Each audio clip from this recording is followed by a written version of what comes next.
Hi everyone, in front of me I've got a ROG Phone 8 Pro and let me share with you how to check the IMEI number of this device.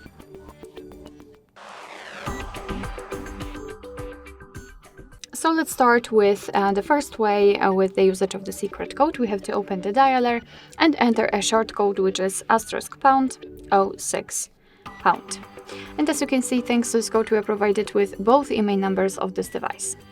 So now let me show you the second way through the settings. So we have to open them and then then we have to scroll down to the very bottom and find the system and tap on About Phone.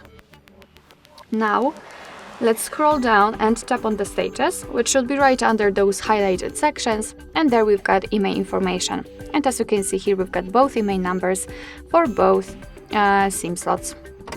Alright, so that will be all. Thank you so much for watching. I hope that this video was helpful, and if it was, please hit the subscribe button and leave the thumbs up.